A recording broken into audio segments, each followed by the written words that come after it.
चलो, दो टॉपिक हम लोग देख चुके हैं। कौन कौन सा? एक अभुजमाड़िया और दूसरा बैगा। आज प्रिमिटिव ट्राइब्स में या पीवीटीजी जिसको हम लोग बोलते हैं, उसमें हम लोग का तीसरा ग्रुप हम देखेंगे। वो कौन सा है? पहाड़ी कोरवा का। किसका है? पहाड़ी कोरवा। एक विशेष पिछड़ी जनजाति के रूप से में ये जानी जाती है। इसमें अब क्या क्या खास बात थी, अब आप लोग जनजाति पढ़ने का तरीका समझ चुके हैं कि क्या क्या पढ़ना है उसमें। उत्पत्ति कैसे हुई, उसका विस्तार कहाँ कहाँ पर है, और जनसंख्या लगभग लगभग कितनी है, और उसमें जो उनके रहन सहन, खान पान, और दूसरा उसका उनके द्वारा मनाए जाने वाले त्यौहार और करने उनके द्वारा की जाने वाली कृषि और विवाह की प्रक्रियाएं, इतना सब चीज़ बस उसमें देखना है। मेजर मेजर है ना। तो उसी पॉइंट ऑफ व्यू से आप लोग पूरा अपना बुलेट पॉइंट्स में भी नोट्स भी बनाते चलना, और उसी के साथ साथ आप लोग का क्या होता जाएगा, जो पिछला जो है वो रिवीजन भी होता जाएगा। सब में थोड़ा थोड़ा अंतर बस रहेगा, है ना। किसी के रसोई को क्या कहते हैं, किसी के विवाह को क्या कहते हैं, ये ध्यान में रखते हुए चलना है। ठीक है, तो आज हम लोग स्टार्ट करते हैं क्या? पहाड़ी कोरवा। पहाड़ी कोरवाओं की जो उत्पत्ति के जो विषय में या जो परिचय है, उस पर हम लोग सबसे पहले चर्चा कर लेते हैं। जो कोरवा जनजाति है, छत्तीसगढ़ की अत्यंत पिछड़ी जनजातियों में से काउंट की जाती है, क्योंकि इनका जो निवास है या इनका जो क्षेत्र जिस जगह पर ये इनका संकेंद्रण है, वो थोड़ा सा क्या है, बहुत पिछड़ा और अपने आप को बहुत सीमित रखने वाले लोगों में से माने जाते हैं पहाड़ी कोरवा जो है।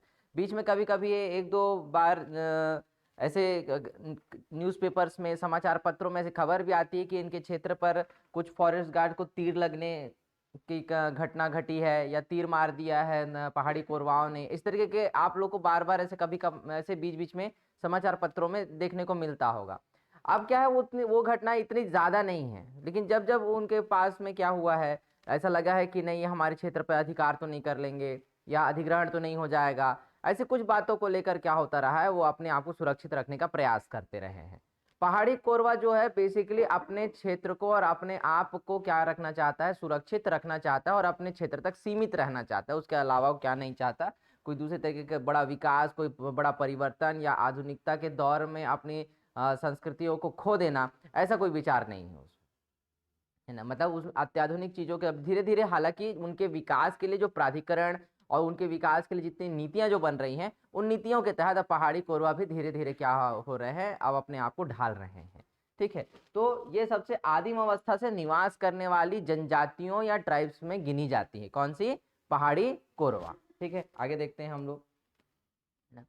पहाड़ी कोरवा जनजाति की जो उत्पत्ति है ना, वह कोलेरियन ग्रुप से, कौन से ग्रुप? कोलेरियन प्रजाति समूह या कोलेरियन ग्रुप से मानी जाती है। यह मुंडा जनजाति का एक समूह भी माना जाता है ना। ये उसकी एक शाखा है बेसिकली, है ना। एक ब्रांच किसका है? मुंडा जनजाति का। मुंडा जनजाति कहाँ पाई जाती है? झारखंड में। ठीक है, मुंडा विद्रोह, जनजाति विद्रोह में मुंडा विद्रोह आप लोग को मालूम है, तो ये है ना, मुंडा जनजाति समूह का एक हिस्सा, एक शाखा ये मानी जाती है। पहाड़ी कोरवा कहने का मतलब क्या? ऐसे कोरवा जो पहाड़ों में रहते हैं। दो तरीके के कोरवा में क्या मिलते हैं हमको, जातियां मिलती हैं। एक को हम पहाड़ी कोरवा बोलते हैं और दूसरा डिहारी कोरवा कहलाता है। पहला क्या? पहाड़ी कोरवा, और दूसरा क्या? बिहारी कोरवा। ठीक है, तो पहाड़ी कोरवा में जो है वो आपका पहाड़ों में रहने वाले, और डिहारी कोरवा में जो है वो मैदानी क्षेत्रों में रहने वाले हैं। ठीक है, पहाड़ी कोरवा में कौन? पहाड़ों में रहने वाले, और डिहारी कोरवा में कौन? जो मैदानी क्षेत्रों में रहने वाले, है ना। ये दो कोरवा ऐसे जनजाति का क्या मिलता है हमको, समूह मिलता है। ठीक, प्रजाति के रूप में पहाड़ी कोरवा मुंडा जनजाति जो है ना, वह सॉरी, पहाड़ी कोरवा जो है वो मुंडा जनजाति का क्या माना जाता है, एक शाखा या एक उसकी उस समूह का एक हिस्सा माना जाता है, जिसे मानव वैज्ञानिकों ने के अनुसार आस्ट्रो एशियाटिक परिवार से संबंधित माना जाता है। किससे? आस्ट्रो एशियाटिक परिवार से संबंधित माना जाता है। ठीक है, एक सेकंड ना।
ठीक है, सॉरी है इंटरप्शन के लिए। फिर से देख लो एक बार, दो इसमें क्या है, समूह है, दो जातियां, कौन सी, पहाड़ी कोरवा है एक, और दूसरा क्या है, डिहारी कोरवा। तो पहाड़ी कोरवा सीधा नाम से ही समझ में आता है कहाँ, जो पहाड़ों में निवास करती है। अगर आपको पूछता है कि पहाड़ी कोरवाओं का निवास स्थान कहाँ है, आजकल कूट बनाकर देने या स्टेटमेंट वाइज क्वेश्चन देने की बहुत सारी परंपराएं आ गई है पीएससी में। ठीक है, अब चूंकि सरकार बदली है, तो सरकार बदली तो ये भी समझ जाना कि परीक्षा का पैटर्न भी बदलेगा। ठीक है, तो थोड़ा सा अब इस समय की जो विशेषज्ञ जो रहेंगे ना, उनका पैटर्न थोड़ा सा अलग तरीके का आएगा इसमें, है ना, मैं बताऊंगा कैसा होगा। उसके बाद दूसरा डिहारी कोरवा। तो डिहारी कोरवा कहाँ, मैदानी क्षेत्रों में रहने वाले, कहाँ, मैदानी क्षेत्रों में रहने वाले।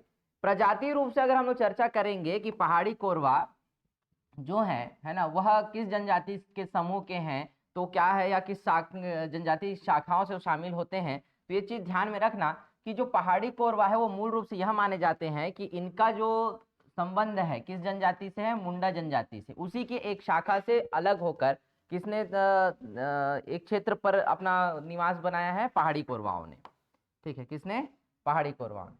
पहाड़ी कोरवाओं में दो जनजाति है ना, दो जाति है कहना चाहिए उसका, एक पहाड़ी कोरवा और दूसरा डिहारी। जो पहाड़ी कोरवा है, जो पहाड़ी क्षेत्रों पर निवास करते हैं, वो मूल रूप से अपनी शाखा किसको मानते हैं, मुंडा जनजाति को। और चूंकि मुंडा जनजाति के विषय में हम लोग ये जानते हैं कि वह जो है, अब मानव वैज्ञानिक या जो एंथ्रोपोलॉजिकल स्टडीज में हम जिस बात की चर्चा करते हैं, किसमें, एंथ्रोपोलॉजिकल स्टडीज में, मानव विज्ञान में जिसकी हम बात करते हैं, या मानव शास्त्र में जब हम बात करते हैं, तो उसमें यह कहा जाता है कि यह ऑस्ट्रो एशियाटिक परिवार, ठीक है, अलग अलग ग्रुप है ना, जैसे निग्रो है, ऑस्ट्रो एशियाटिक है ना, अलग अलग क्या होता है, आपका ग्रुप होता है मानवों का, जनजातियों का, ट्राइब्स का भी, है ना। अब जैसे अफ्रीका के लोग हैं या वेस्ट इंडीज के लोग हैं, उसको खुद के साथ कंपेयर करोगे क्या, आप उन ग्रुप में आते हो क्या, आ भी नहीं सकते।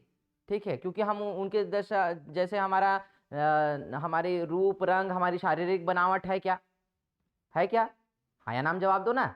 ठंड है तो इसका मतलब जुबान पे ताला थोड़ी लगा है, हाँ या ना, नहीं है ना, क्यों नहीं है, उनकी तरह हम हैंडसम है क्या, नहीं है। उनकी तरह हमारा कलर है क्या, नहीं है। ठीक है, हम थोड़े से काले हैं, वो हमसे तो थोड़ा ज्यादा काले हैं, इतना ही अंतर है ना। ठीक है, और उनकी शारीरिक बनावट हम जैसी है क्या, नहीं है। क्रिस गेल को देखोगे तो आपको ऐसे देखना पड़ेगा। ठीक है, आप वैसे दिखते हो क्या, नहीं। हाँ, तो ये क्या है, आपके ये जो ग्रुप होते हैं ना, ऑस्ट्रो एशियाटिक है ना, निग्रो, या इस तरह के अलग अलग और जो ग्रुप आते हैं, उन ग्रुप में क्या होता है, अलग अलग क्षेत्र के लोगों या भौगोलिक क्षेत्रों के आधार पर उन सबको बांट के रखा गया है। ठीक है, एशियाटिक मतलब जो ऑस्ट्रो एशियाटिक कहने का मतलब एशिया के अंतर्गत, ऑस्ट्रो ग्रुप के अंतर्गत आने वाले जो क्या होंगे, वो लोग होंगे। ठीक है, वो समूह होगा। तो उसमें कौन शामिल है ना, क्या मुंडा जनजाति है। ठीक, उसी में क्या आता है, और मुंडा जनजाति से अपनी एक शाखा कौन मानता है, पहाड़ी कोरवा मानता है। ठीक है, समझ में आया ये चीज। ठीक है, तो इस तरीके के क्या होते हैं, आपके ग्रुप्स होते हैं जो शारीरिक बनावट के आधार पर अपने रंग रूप और के आधार पर उसको बांटे जाते हैं। जैसे हम लोग वैदिक काल में पढ़े थे, तो आर्य कौन थे, है ना, आर्यन थ्योरी जब हम लोग पढ़े, आर्य कौन थे, तो आर्य कौन थे जब अपन लोग पढ़ रहे हैं, तो उस समय आप ये ध्यान में रखना कि आर्य कौन थे, उसमें हम ये अलग अलग उसमें क्या देख रहे हैं, भौगोलिक सीमाओं के आधार पर भी और उनके व्यवस्थाओं के आधार पर भी हम उनको बता रहे थे कि नहीं ये तिब्बत के रहे होंगे, है ना। दूसरा, लोकमान्य तिलक ने ये बोल दिया उनकी किताब the Arctic home of the Vedas कि नहीं, ये आर्कटिक यानी कि ये उत्तरी ध्रुव के लोग थे, आर्यंस जो थे, है ना। कुछ लोग ये बोल रहे हैं कि जर्मन थे, कुछ बोल रहे हैं कि हंगरी के मैदान से आए थे, है ना, कोई बोल रहे थे ये रूस के मैदान से आए, कुछ लोग इनको मध्य एशिया का बताने लगे। तो उनके शारीरिक बनावट और उनके रहन सहन को देखने के आधार पर ही तो वो किसी के साथ कंपैरिजन करेंगे ना। और कंप्लीटली जब हम एंथ्रोपोलॉजिकल स्टडीज की बात करते हैं, तो एंथ्रोपोलॉजिकल स्टडीज में जो एंथ्रोपोलॉजिस्ट हैं या मानव वैज्ञानिक जो होते हैं, वो इसी चीज का अध्ययन करते हैं। किसका अध्ययन करते हैं, इन्हीं सारी विषयों का, या इन बिंदुओं के आधार पर उनका डीएनए क्या है, ग्रुप किससे मिलता है, कंपैरिजन देखते हैं। तो कंपैरेटिव स्टडी इज मस्ट। ठीक है, जनजातियों के जब बारे में जब भी पढ़ेंगे ना, वो कंपैरेटिव स्टडी ही होगा दूसरे जनजातियों से और बाकी जनजातीय समूहों से, उसकी तुलना अवश्य की जाएगी, ये ध्यान में रखना। समझ में आया यहां तक। ठीक है, अब क्या, इनकी शारीरिक बनावट कैसी है, मजबूत है, एवं रंग कैसा है, सांवला है। कैसा है? सांवला है। नाक चौड़ी, सिर लंबा और चौड़ा होता है। सिर कैसा होता है? लंबा और चौड़ा। ठीक है। और नाक नाक कैसी होती है? चौड़ी होती है। ठीक है, यहाँ तक क्लियर है। ठीक है, इनके विषय में, इनकी उत्पत्ति के विषय में हम थोड़ा सा देख लिए, है ना।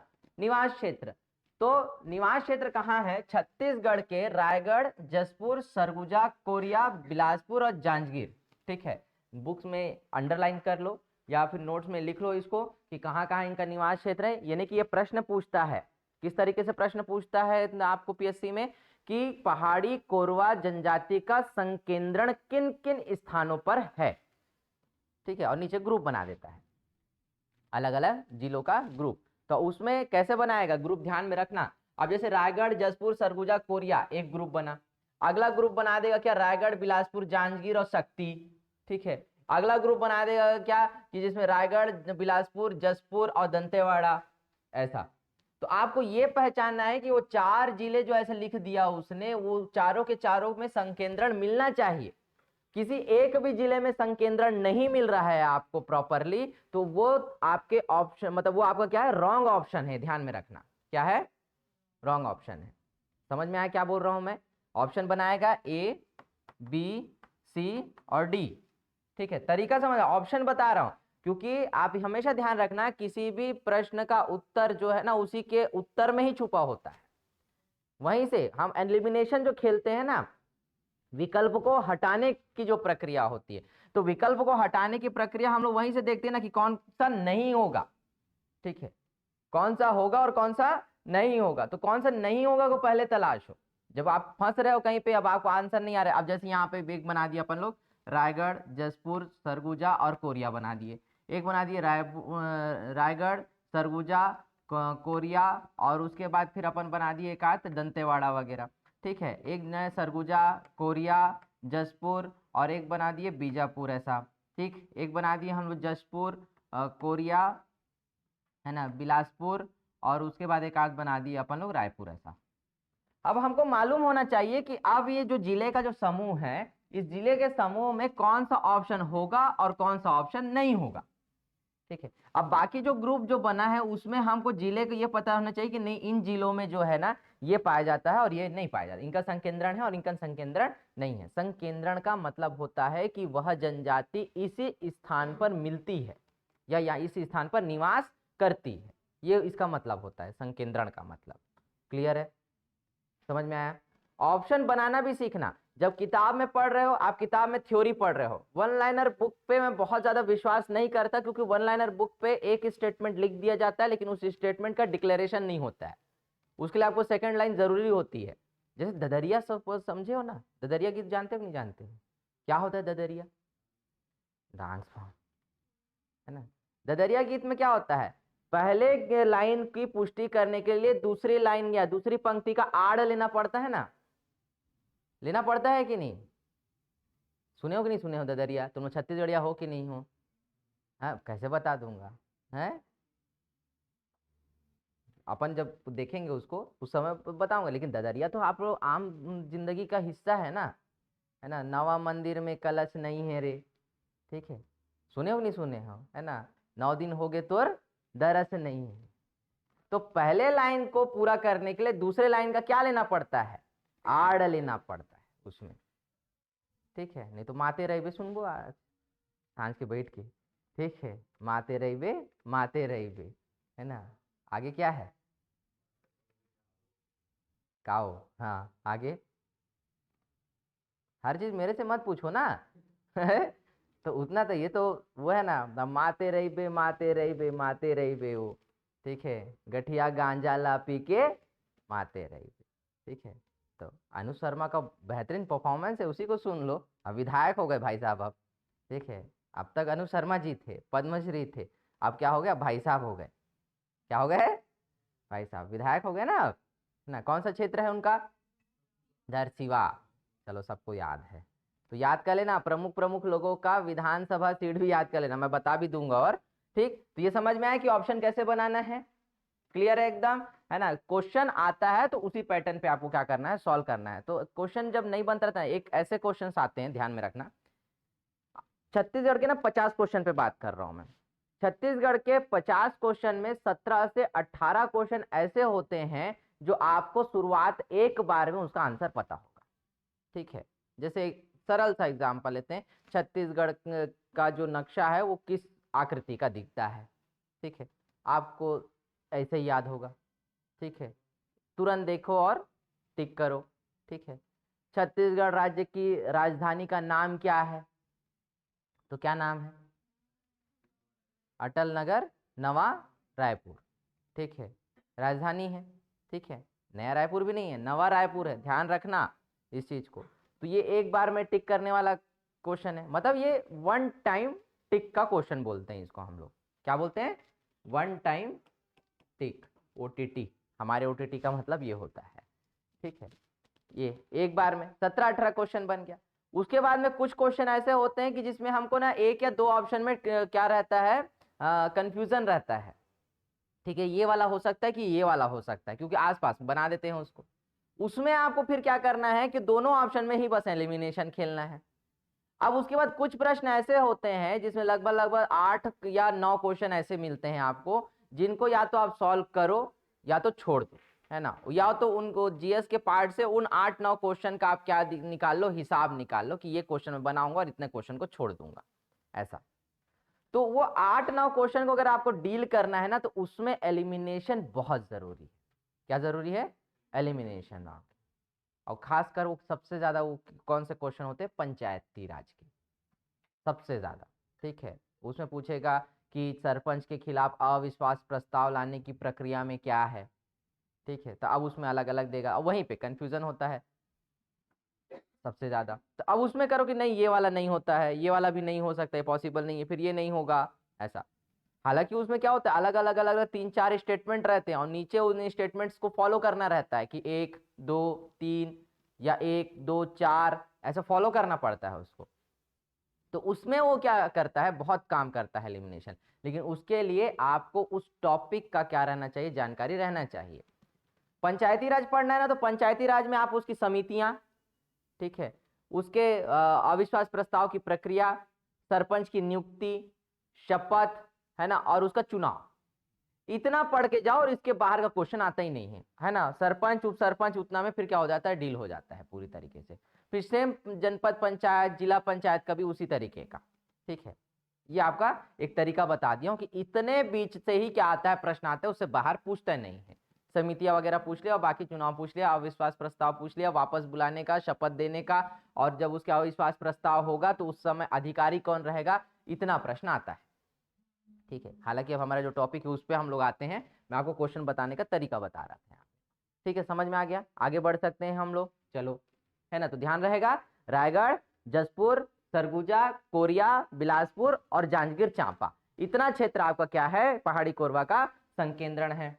ठीक, जनसंख्या, जो विभागीय या प्राधिकरण की जनसंख्या के हिसाब से 2011 में जो जनसंख्या का हिसाब आया है, उसमें क्या है, 89,744 लोग क्या हैं, पहाड़ी कोरबा में शामिल है, या पहाड़ी कोरबा की जनजातियों की संख्या इतनी है। कितनी है? जोर से बोलो, है ना, 89744। ठीक है, ये आंकड़ा याद रखना। अब इसमें महिला पुरुष कितने हैं? 44,847, और महिला कितनी है? 44,897। क्लियर है? ठीक, साक्षरता का हाँ, इसमें लिंगानुपात कितना है? 1001। कितना है लिंगानुपात? 1001, है ना, यानी कि प्रति 1000 पुरुषों में महिलाओं की संख्या कितनी है? 1001 है। ठीक है, इनका साक्षरता का प्रतिशत कितना है? मात्र 32.17% है 32.17% इनका क्या है, साक्षरता दर है। पुरुषों में 40% लगभग है, और महिलाओं में कितना है? 24.34% है। ठीक है, ये सब क्या है, इनके जो TRI जिसको बोलते हैं ना, ट्राइबल रिसर्च इंस्टीट्यूट, उनकी रिपोर्ट में जो चीजें मेंशन है ना, उसी रिपोर्ट के अकॉर्डिंग इस चीज को बता रहा हूँ मैं। ठीक है, वही डेटा है पूरा, इनकी बुकलेट बनी होती है ना, इन जनजातियों की, उसमें ये सारा मेंशन है। क्लियर है? कंप्लीट? यहाँ तक समझ में आया? लिख लिए इसको, है ना। और बुक में पकड़े हो तो बुक में किनारे में जो टॉपिक लिखा हुआ है ना, उसी टॉपिक के साइड साइड में इसको लिख लेना, डाल लेना है इसको, आंकड़े को। क्लियर है? समझ में आया? आगे बढ़ो। हाँ हाँ हाँ, ठीक, अगला इनका रहन सहन कैसा है। तो रहन सहन कैसा है इनका, मुख्य रूप से, अब थोड़ा सा ब्लर हो गया है इमेज, है ना, एचडी इमेज नहीं आया है इस पे, थोड़ा सा एकांत और बहुत सामान्य स्तर का इनका मकान होता है, इनका पहाड़ी कोरवाओं का। मुख्यतः पहाड़ी क्षेत्रों में निवास करते हैं, और पहाड़ी क्षेत्रों में निवास करने के में करते हैं तो आप समझ जाओ कि सामान्य रूप के ही मकान मिलेंगे, कोई बड़ी बिल्डिंग अब जनजाति अगर है तो बहुत बड़े कंक्रीट के मकान में रह गए तो सोच ही नहीं सकते हम लोग। हालांकि मेरा बंगला अलग है, ठीक है, मेरा अलग है, मेरी बात अलग है, ठीक है, लेकिन हम जनजातियों के विषय में जब पढ़ रहे हैं ना उसके अनुसार पढ़ेंगे। तो पहाड़ी क्षेत्रों में ये क्या करते हैं, निवास करते हैं, और सामान्यतः मकान होते हैं। और मुख्य रूप से इनका पूरा जो दृष्टिकोण है वो रूढ़िवादी परंपराओं पर है। कैसा है, रूढ़िवादी, ठीक है। और रहना जरूरी है भाई, अगर आप रूढ़िवादी नहीं हो तो आप ट्राइब्स नहीं हो, ठीक है, क्योंकि अपनी मान्यताओं के लिए रहना है ना रूढ़िवादी। तो ये पुरातनवादी हैं और आज भी रूढ़िवादी और एकांत प्रिय जीवन व्यतीत करते हैं। मतलब देखो इनका कुछ कुछ इनकी जो उपजाति है, जैसे मैदानी क्षेत्रों में रहने वाली जो उपजाति है वो थोड़ा सा क्या करती है, बस्ती के रूप में रहते हैं, लेकिन बाकी जो है ना वो थोड़ा सा से एक मकान यहाँ एक मकान वहाँ। तो ऐसे पहाड़ों में जो रहने वाली जो पहाड़ी कोरवा जनजाति है वो सीमित अलग अलग एकांत रहना थोड़ा सा ज्यादा पसंद करती है। हालांकि इनका सामुदायिक जो संकेंद्रण है या सामुदायिक रूप से जो रहने और नियमों का पालन करने, ये सब चीज एक साथ होता अवश्य है, लेकिन थोड़ा सा एकांत प्रिय रहना पसंद करते हैं। बहुत ज्यादा भीड़ भाड़ नहीं, दूसरे संस्कृति के लोगों से ज्यादा मेल जोल नहीं, इस तरीके का थोड़ा सा ये क्या रखते हैं, अपने आप को इन चीजों से दूर रखते हैं, है ना। जैसे आपका अबुझमाड़िया भी वैसी हो गए, अपना एक क्षेत्र सीमित है इनके, इसलिए उनके क्षेत्रों में कोई जा नहीं सकता। ऐसे ही इनका भी एक क्षेत्र क्या है, सीमित दायरे में बंधा हुआ कि इस क्षेत्र पे ये जनजाति निवास करती है, तो वहां पे किसी भी प्रकार का कोई बाहरी दखल नहीं दिया जाएगा, ये ध्यान में रखना, ठीक है। आप सोचोगे ना कि इनके क्षेत्र पे जाके मैं काठो बिल्डिंग वगैरह बना लूं ऐसे करके, सरकार उसकी परमिशन नहीं देगी, ठीक है, ना ये लोग उस घुसने देंगे, ना उस क्षेत्र का फॉरेस्ट गार्ड, ना पटवारी, ना सरपंच, ना कोई कुछ नहीं कर पाएगा, ठीक है। इनके सामाजिक हिस्सेदारी, है ना, राजनीतिक हिस्सेदारी, इस सब के लिए अलग से प्राधिकरण की व्यवस्था की जाती है, ठीक है, ध्यान में रखना। पहाड़ी कोरवा की अपेक्षा डिहारी कोरवा, मैं बताया है ना, पहाड़ी कोरवा की अपेक्षा डिहारी कोरवा, पहाड़ी कोरवा जो है क्या पहाड़ों में रहने वाले, और डिहारी कोरवा जो है मैदानों में रहने वाले। तो डिहारी कोरवा गांवों में समूह के रूप में निवास करते हैं, जैसे दिख रहे हो आप, ठीक है। अब एक डिहारी कोरवा है ये, जो क्या कर रहा है, गांव के रूप में, एक बस्ती के रूप में रह रहे हैं।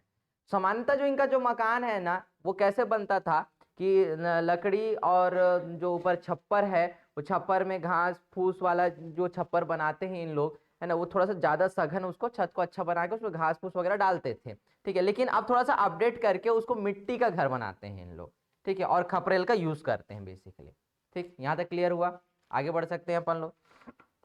ये ऐसी व्यवस्था सारी जनजातियों में आप लोग देख करके समझ रहे होंगे। अब अगला क्या है, पहाड़ी कोरवाओं का निवास स्थान कहाँ है। एक घर जो है लकड़ी व बांस का बना होता है, किसका बना होता है, लकड़ी और बांस का। मैं ये सब क्यों पढ़ा रहा हूं उसके पीछे का कारण समझना। अब पहाड़ी कोरवाओं के संबंध में निम्नांकित कथनों पर विचार कीजिए, ये प्रश्न आया, ठीक है। अब उसमें प्रश्न क्या आएगा, पहला, पहाड़ी कोरवाओं का घर लकड़ी और बांस का बना होता है, एक स्टेटमेंट आया। दूसरा स्टेटमेंट आया कि उनके घर मिट्टी के बने होते हैं, ठीक है ना। तीसरा स्टेटमेंट आया कि यह पेड़ों पर मचान बनाकर रहते हैं। तीन स्टेटमेंट यहीं से बन गया ना। पहला बोला कि लकड़ी और बांस का प्रयोग करते हैं, दूसरा बोला कि ये मिट्टी का घर बनाते हैं, तीसरा बोला कि ये पेड़ों पर मचान बना के रहते हैं। तीन स्टेटमेंट हो गए। अब ये तीन स्टेटमेंट 1, 2 और 3 ये स्टेटमेंट हो गया है आपका, ठीक है। अब इन स्टेटमेंट्स को आप क्या करेंगे, इसमें आप ए बी और सी डी ऐसा अब किसी में करेगा कौन सा कथन सत्य है, ठीक है। तो यहां पे पहला ऑप्शन देगा ओनली 1, दूसरा देगा या ओनली 2, 1 2, ठीक है, और 1 2 और 3, ठीक है, ऐसा।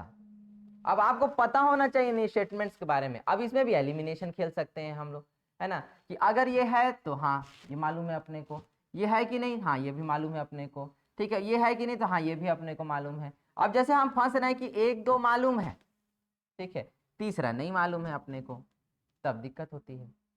1 2 मालूम है और तीसरा नहीं मालूम है, तब दिक्कत आता है अपने को। अब वो क्या करता है, हमको ऑप्शन में पता चलता है। अब जैसे इसमें 1 और 2 दोनों आ गया है ना, तो एक क्या होता है कि हम ये 2 को मान के क्या कर दें, इसी को आंसर कर देते हैं आखिरी तक, ठीक है। लेकिन ये तीसरा ऑप्शन अगर थोड़ा सा दिमाग लगाया जाएगा तभी हमको यहाँ पे पता चलेगा। तो जब इस तरीके का ये ऑप्शन आता है ना, तो हमको तीनों स्टेटमेंट याद रहना चाहिए, इसलिए मैं इसको बताता हूँ, ठीक है। ये तीनों स्टेटमेंट क्या रहना चाहिए, हमको याद रहना चाहिए, ठीक। अब उसमें हमको यहाँ पे अगर यहाँ 3 दिया होता, यहाँ 4 दिया था, तो भी एक कंफ्यूजन होता है, क्योंकि आजकल के बनाता वैसी है 1 1 2 1 2 3 1 2 3 और 4, ठीक है। तो अब इसमें आप एलिमिनेशन कैसे कराओगे, इसलिए आपको स्टेटमेंट याद होना चाहिए, समझ में आया।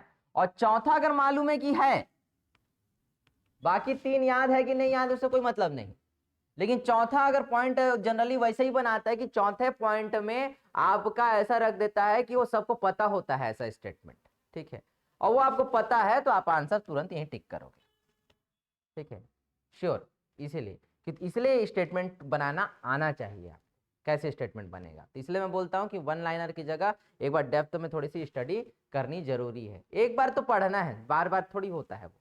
क्लियर है, समझ में आया यहाँ तक एकदम अच्छे से, ठीक है। तो स्टेटमेंट में ध्यान रखना कि एक तो लकड़ी और बांस का घर बनाते थे और छप्पर के लिए घास और फूस का प्रयोग करते थे, लेकिन अब थोड़ा सा बदलाव आया उनकी दिनचर्या में और थोड़ा सा व्यवहारिकता में जो आने लगे, बाहरी संकेंद्रण में भी, सॉरी बाहरी संपर्क में भी जब आने लगे, तो अब इनका मकान मिट्टी का भी बनता है और जो खपरेल वाली क्या बनाते हैं ये लोग, छत बनाते हैं। कैसी छत बनाते हैं, खपरेल वाली छत बनाते हैं। और तीसरा क्या कि ये पेड़ों पर मचान भी बनाते हैं।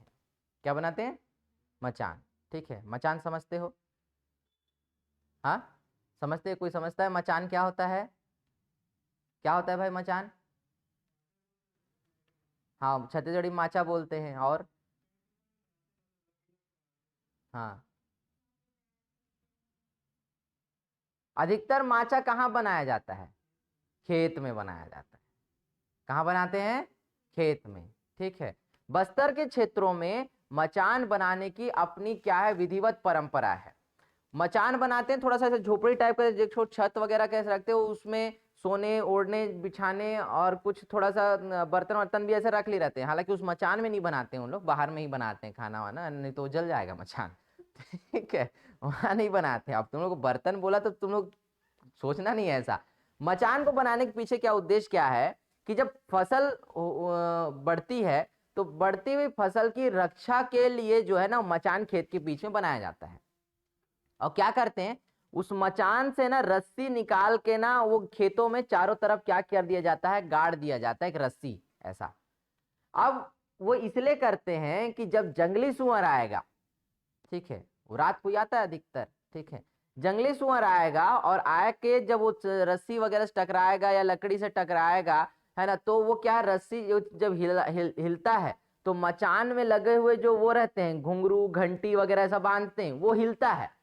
तो वो हिला मतलब समझ जाओ कि क्या है, जंगली सुअर आया है। तब उसको से उसके भगाने के लिए या उससे फसल की रक्षा करने के लिए वो मचान में लोग रहते हैं, इसलिए, है ना। अब अचानक क्या होता है, जैसे मेरे कुछ मित्र थे, वो बीच में बस्तर यात्रा पे थे उन लोग। अब उन लोग रात को 1-2 बजे भी ऐसे किसी रास्ते वास्ते से निकल के आ रहे हैं, तो कुछ लोग अपना या छाता लेके, कुछ लोग टॉर्च वॉर्च पकड़ के ऐसे वापस 1-2 बजे भी ऐसे आ रहे हैं, घर वापसी जा रहे होंगे, ठीक है, शाल वाल ओढ़ के इस टाइप से। तो बोलते अरे रात को थोड़ा सा मूवमेंट लग रहा था तो हम लोग तो इतना डर गए थे, कौन होंगे क्या होंगे। मैं बोला ऐसा फालतू दकियानुसी बातें बस्तर के विषय में मत फैलाओ, है ना, खेत देखकर वो लोग आ रहे होंगे वापस, बोला, ठीक है, जनरली। अब इतना जबरदस्ती का है वहां के लिए आप डर फैला रहे हो बस्तर के लिए, हमारा सुंदर सा बस्तर है, आप उसको हमेशा लाल रंग में देखोगे तो अच्छा नहीं लगेगा ना, सही की गलत है।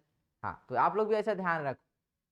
तो बेसिकली वो मचान खेतों में सबसे ज्यादा बनाए जाते हैं, और मचान बनाने के लिए अपनी क्या होती है, बढ़िया परंपरा होती है। और उसी तरीके से ये लोग पेड़ पे बनाते हैं मचान, ऐसा पूरा मचान जैसा बनाकर, मतलब उसको पूरा लकड़ी वकड़ी से पूरा वो बना के उसका एक प्लेटफॉर्म बना के फिर उसके ऊपर एक छोटी सी झोपड़ी टाइप का बनाते हैं उस पर, ठीक है। तो वो थोड़ा सा अच्छा कल्चर भी लगता है वो।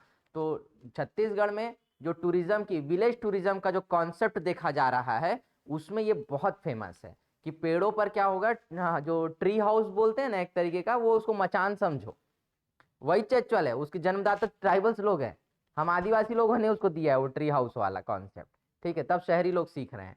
तो वो ट्री हाउस वाला कॉन्सेप्ट छत्तीसगढ़ में डेवलप किया जा रहा है कि पेड़ पे क्या है, पूरा मकान अच्छे से व्यवस्थित बना हुआ है, पूरी व्यवस्थाएं हैं, तो लोग उसको थोड़ा सा एक इंजॉयमेंट में लेते हैं, ठीक है। तो विलेज टूरिज्म को इस तरीके से बढ़ावा देने का प्रयास चल रहा है पूरे छत्तीसगढ़ भर में, ठीक है। और इसके लिए इको रिजॉर्ट भी बनाया गया है अलग अलग, ठीक है। तो इको रिजॉर्ट तो अभी नॉर्मल तरीके का है, लेकिन धीरे धीरे अब उसको विलेज टूरिज्म में कन्वर्ट करेंगे, तो पेड़ों वेड़ों के आसपास में अब किसी के घर में थोड़ी ठहराएंगे।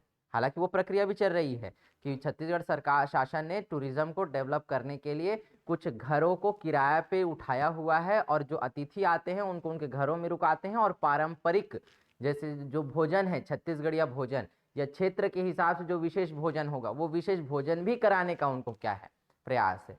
जैसे बस्तर में सल्फी है ना, और क्या बोलते हैं आपका मड़िया पेच, इमली झोर, ये सब जो उनके अपने जीवन के जो हिस्से हैं ना। और जैसे एक वो होता है कि क्या कहते हैं, मछली को बनाने का ना एक बड़ा प्रक्रिया है, क्या कहते हैं उसको, मैं यहाँ भूल गया, पूरा सब चीज़ मिक्स करके पत्ते में ना उसको पकाते हैं मछली को, ठीक है, भूल गया उसको, है ना, कुछ फुंडा वुंडा ऐसे कुछ समथिंग बोलते हैं, मैं एकदम मेरे दिमाग से निकल गया, नहीं तो बताता आप लोगों को, ठीक है। तो मछली को उस तरीके से पकाते हैं, ठीक है। अंडा को पकाते हैं, जैसे हम छोटी छोटी मांगुर मछली है, चिंगरी वगैरह मछली है ना, तो उसको मस्त हल्दी वल्दी सब थोड़ा बहुत तेल वेल डाल के मसाला वसाला डाल के वो अंगार में रख के पत्ते को अच्छे से ढक के पूरा उसी में पका देते, तो पूरा पक जाता है। पुड़गा पुड़गा पुड़गा, ठीक है, हाँ। तो वैसा पकाते हैं उसको, बहुत बेहतरीन लगता है वो, ठीक है। मुंह पानी मत लाना तुम लोग, ठीक है, खाने पीने की बात बता रहे हैं सर, तो ये कल्चर है, ठीक है। तो ऐसे उनको क्या करा जा रहा है, जो लोग नॉनवेज वगैरह लेते हैं ऐसे टूरिस्ट को परोसा भी जा रहा है वो चीज़, ठीक है। मड़िया पेज खाने वाले हैं, अब अंग्रेज आएंगे तो अंग्रेजों को क्या चाहिए, यहाँ ये लोग क्या खाते हैं, और हमारे लिए कोई वैल्यू नहीं है मड़िया पेज का, ठीक है, लेकिन अंग्रेजों के ओ माई गॉड इज वेरी डिलीशियस, ऐसा करके थोड़ा सा 4 लाइन इंग्लिश में भी मारा, तो फिर हमारे लिए तो वेल वो है ना, वेल गुड। तो जाके उधर बढ़ावा देखा, है ना, कि मैंने मड़िया पेज खाया और मुझे बहुत अच्छा लगा ऐसा करके, है ना। और फिर वो अपन लोग हिंदी रूपांतरण करके उसका वो बनाते हैं ना वीडियो बोल के, मैं आज यहाँ पर आया हुआ हूँ बस्तर घूमने के लिए, आज मैंने यहाँ पे मड़िया पेज खाया जो वेरी डिलीशियस, मुझे बहुत अच्छा लगा यहाँ पर आके, मैं बार बार बस्तर आना चाहता हूँ, ऐसा, है ना। उधर सरगुजा तरफ जाओ, उधर अलग डिशेस मिलेंगी इस तरीके से। तो इस तरीके के विलेज कल्चर को भी क्या किया जा रहा है, डेवलप किया जा रहा है, विलेज टूरिज्म को डेवलप करने का प्रयास किया जा रहा है, और वो किससे जुड़ेगा, टोटल ट्राइब से जुड़ेगा, ठीक है, किससे जुड़ेगा, ट्राइब्स, ठीक है। तो जब आप ऐसे लिखोगे ना विलेज टूरिज्म पे या छत्तीसगढ़ में पर्यटन की संभावना है, तो उसमें ये बिंदु डालोगे ना तो आपको नंबर ज्यादा मिलेगा। क्यों, ऐसे क्या मांगता है आपको, कंटेंट मांगता है, क्या मांगता है, कंटेंट, तो कंटेंट इसी तरीके से मिलते हैं। तो अब आपने पढ़ा है यहाँ पे कि मचान जनजाति बनाते हैं, ठीक है, तो रोजगार मिलेगा, मिलेगा, ठीक है। आप बाहर से कारपेंटर वेंटर बुलवा के उनके जगहों पर दूसरे बाहर के लोगों को रोजगार दोगे, उससे अपेक्षा क्या कि इन लोगों को सही माध्यम से स्किल कर देकर उसको क्या करना, वहां पर काम में लगाना या रोजगार देना, तो विकास किसका होगा, छत्तीसगढ़ के लोगों का होगा। तो ये संभावनाएं किस तरीके से डेवलप की जाए या संभावनाओं के आधार पर अवसर को किस तरीके से रोजगार में बदला जाए, ठीक है, ये यहाँ पे का माध्यम बनता है। तो आपका स्टेटमेंट वाइज क्वेश्चन सॉल्व करने का तरीका भी यहीं पे बताया, ठीक है। ऐसे में आता है तो उसको कैसे डील करना है वो भी बताया। तो ये ध्यान में रखना कि जनजातियों को इतना अच्छे से पढ़ने के पीछे का एक रीजन यह भी है कि आप जो है ना, क्या कहते हैं कि इसको जब ऐसे में अगर पूछ लिया, है ना, क्योंकि हमको 750 शब्दों में ऐसे लिखना पड़ता है, तो वो ऐसे भी अगर लिखोगे ना तो आपको क्या होगा, यहाँ से पूरा आपको कंटेंट लेके लिखना पड़ेगा, समझ में आया, ठीक है, क्योंकि अबूझमाड़िया वगैरह पे ऐसे पूछ चुका है एक बार, ठीक है। चलो आगे बढ़े, वेशभूषा कैसी होती है, तो पुरुष जो है कमीज बंडी और लंगोट, ठीक है, ये पहनते हैं, ये ना पुरुषों का सामान्यतः इसी तरीके रहता है। पुरुषों का क्या है, उनके लिए तो फैशन कभी जिंदगी में बना ही नहीं, तो उनके लिए हम क्या बात करेंगे, ठीक है। आदिम सभ्यता से लेकर वर्तमान स्थिति तक, है ना, पुरुषों के लिए किसी भी फैशन डिजाइनिंग की कोई तो बात ही नहीं होते हैं, है ना। उसमें कुछ अपवाद है, मैं रणवीर सिंह की बात बिल्कुल नहीं करूंगा यहाँ पर, ठीक है, वो अलग है ना, उसके लिए अलग का फैशन होता है, वो फैशन में हम लोग नहीं आते। ठीक है, वो महापुरुष है। ठीक है ना, मैं उसकी बात नहीं करता। लेकिन आदिम सभ्यता से लेकर आज तक पुरुष इसी वेशभूषा में दिखा है ना। सामान्यतः आप तो घरों में सुकेश और मेरे को भी ऐसे ही पाओगे। क्यों भाई सुकेश? ठीक है, अब आदिवासी आदमी ऐसे ही तो रहेगा, और कैसा रहेगा? ठीक है, अब हम लोग थोड़ा सा ज्यादा पढ़े लिखे हो गए हैं, है ना, तो इसके नीचे बरमुंडा पहन लेते हैं अपन लोग, है ना। तो हमारी वेशभूषा ऐसी ही है। ठीक है, क्या बोलते हैं उसको? सिंपल लिविंग हाई थिंकिंग, ऐसी कुछ बोलते हैं ना, सादा जीवन उच्च विचार। तो ये पुरुषों के लिए बनाया गया था ना, महिलाओं का इसका कोई संबंध नहीं है। महिलाएं शुरू से आभूषण प्रेमी है ना। मुंशी प्रेमचंद ने अलग से एक उपन्यास लेके इसको लिख के बता दिया है। ठीक है, मुंशी प्रेमचंद को जानते हो ना तुम लोग अच्छे से, है ना। तो मुंशी प्रेमचंद ने ना कभी भी ना वैवाहिक जीवन को स्त्री और पुरुष के ना बहुत अच्छा लिखा ही नहीं, कभी नहीं लिखा। हमेशा ना पुरुष को महिला पे गरियाते हुए दिखाया, और महिलाओं को ना कुड़कुड़ाते हुए।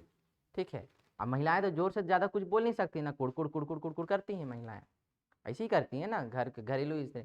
उसके पीछे एक कारण है। प्रेमचंद का जब विवाह हुआ, मुंशी प्रेमचंद का, है ना, किस्सा बता रहा हूँ, मुंशी प्रेमचंद को जब पढ़ोगे ना तो समझ में आएगा। तो मुंशी प्रेमचंद का जब विवाह हुआ है ना, कम आयु में हो गया। तो जब उसके पिताजी ने आके कहा मुंशी प्रेमचंद को कि तुम्हारा विवाह होना है, ठीक है, भयानक खुश हो गया। ठीक है, मेरे पिताजी आकर मुझसे इस बात को कहते हैं कि तुम्हारा विवाह होना है ऐसा करके, तो मुझे टेंशन हो जाता है। ठीक है, तो मुंशी प्रेमचंद क्या हो गए, बहुत खुश हो गए, अपने शादी ब्याह की तैयारी व्यारियों में पूरा लग गए। अब थोड़ा सा लड़कपन था, बचपना ही था समझो, है ना, बाल विवाह टाइप का ही हुआ है, बाल ही हुआ है उनका। ठीक है, अपने ही मंडप मंडप चेयर वेयर बिछा रहे हैं, सब चीज काम कर रहे हैं पूरा एकदम। बारी आई शादी के बाद सुहाग रात की। अब वो एक ऐसा दौर है जहां पर एक दूसरे को शादी से पहले देखा ही नहीं करते। ठीक है, आप अभी तो हम लोग जब तक चार मोहल्ला छोड़ के उसके बारे में पता नहीं कर लेंगे ना, ये लड़के और लड़कियों के बारे में, तब तक तो शादी नहीं होती है ना। एक दूसरे से बिना मिले तो बात छोड़ दो। ठीक है, और फेसबुक वाले प्रेम की बात मैं बिल्कुल नहीं कर रहा हूँ। ठीक है, वो अलग तरीके का दौर चल रहा है ना।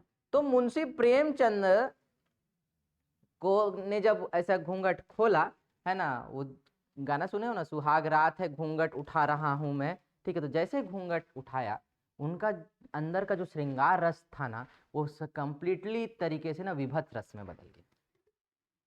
हाँ, ये वास्तविकता है। तो उनके अंदर का जो प्रेम था, जो पूरे तरीके से बाहर निकलेगा, ठीक है, वो प्रेम क्या हो गया, किसी उनके हृदय के धरातल में ही समाहित हो गया।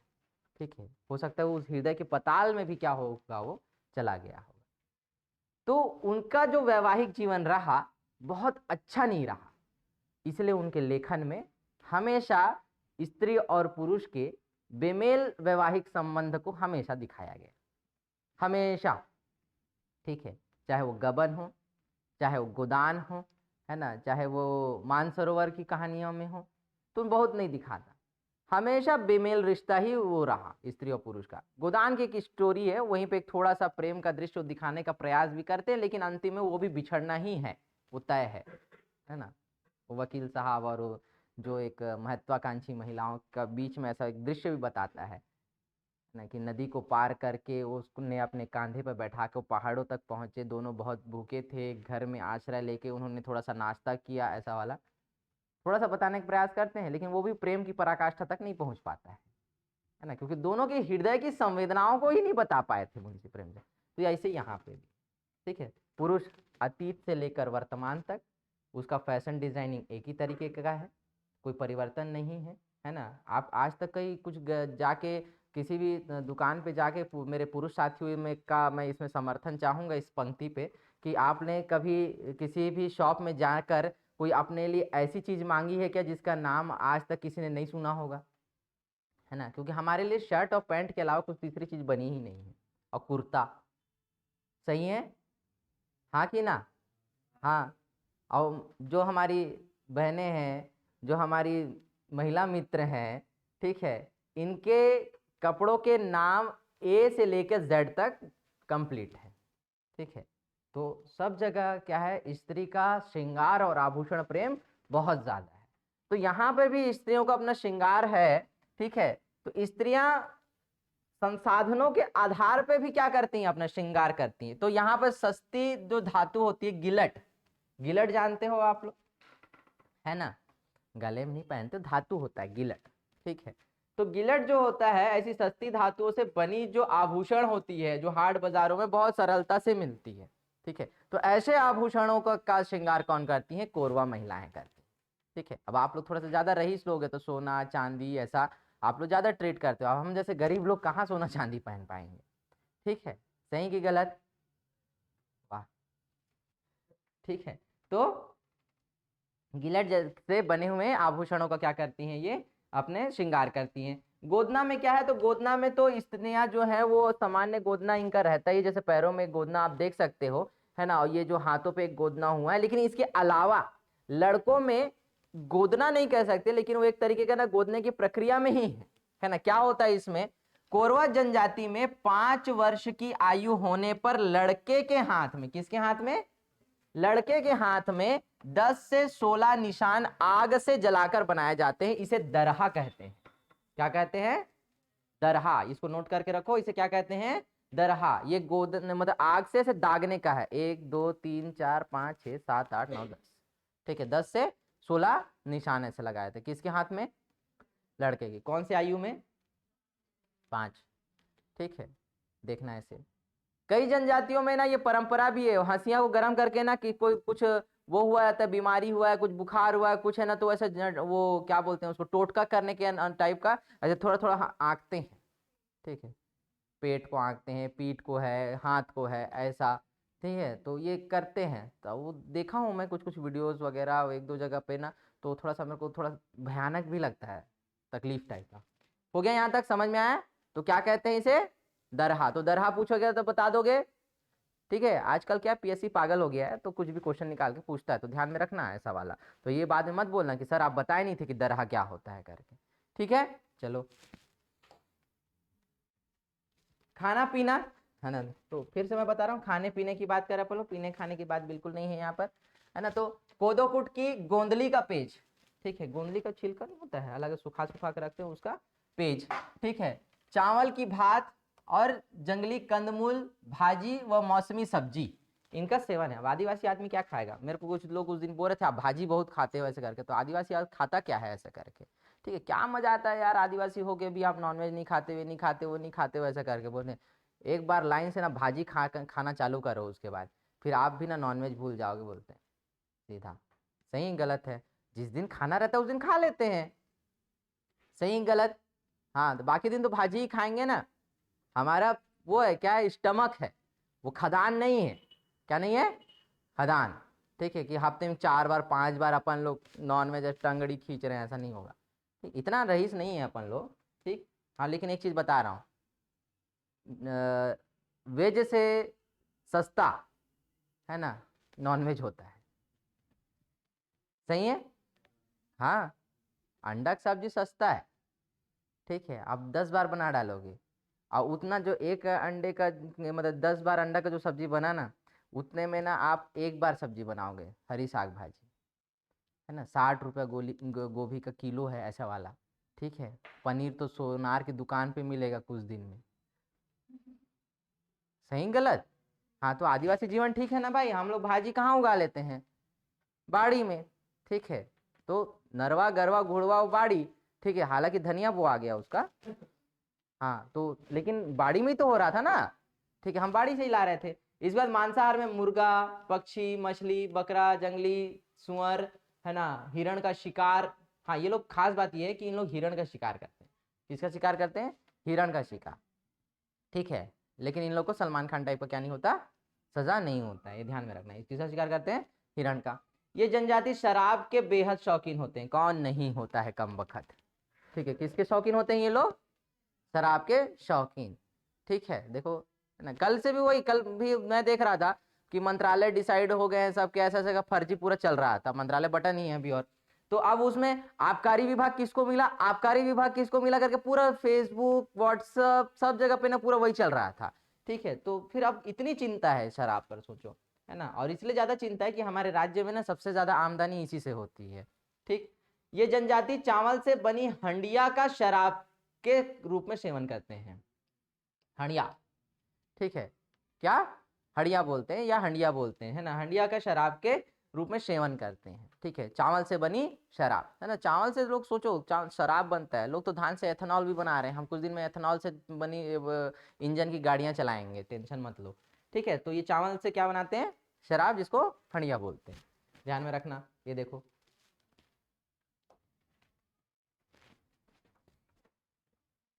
ये भाई साहब लोग हैं।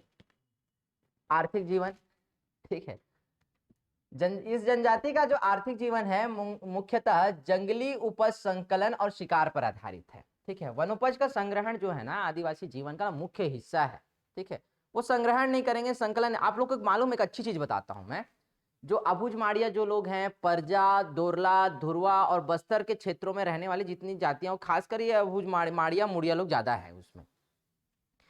वो लोग ना, आप लोग जानते हो छींद के पेड़ के नीचे ना कीड़ा होता है, मालूम है? नहीं मालूम है?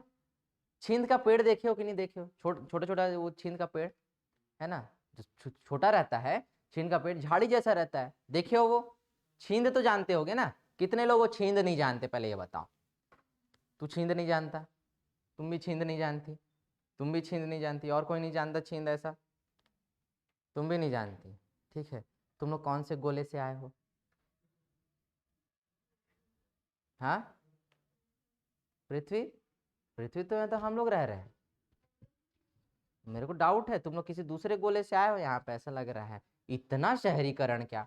छींद तो हर जगह मिलता है ना मेरे ख्याल से, छत्तीसगढ़ में ही मिल रहा है, ऐसा तो नहीं है ना?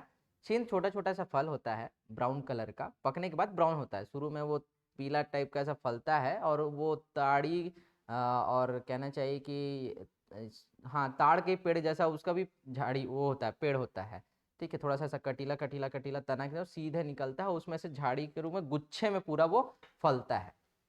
ठीक है, अभी होगा गर्मी में ना, तो मैं ला दूंगा तुम लोगों के लिए छींद, एक बार देख लेना, खा भी लेना।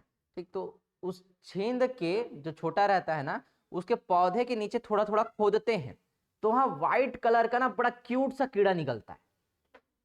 हाँ, अब कीड़ा तो क्यूट ही दिखता है ना। ठीक है, मेरी नजर क्या निकलता है? क्यूट सा कीड़ा निकलता है। ठीक है, उस कीड़े का नाम मेरे को भी नहीं पता। उस कीड़े को बढ़िया महिलाएं जाती है छोटा वाला टोकरी लेके, और बस वहां के पेड़ के नीचे नीचे से ना उसको ना निकालती हैं, उस कीड़े को लेके आती हैं। उस छींद के पेड़ के नीचे कीड़ा रहता है, ये ध्यान में रखना, उसी के पेड़ के नीचे मिलता है। ठीक है, तो वो कीड़ा को लेके आती है, बढ़िया व्हाइट कलर का रहता है, एकदम क्यूट सा, उसको ला के घर में सब्जी बनाती हैं।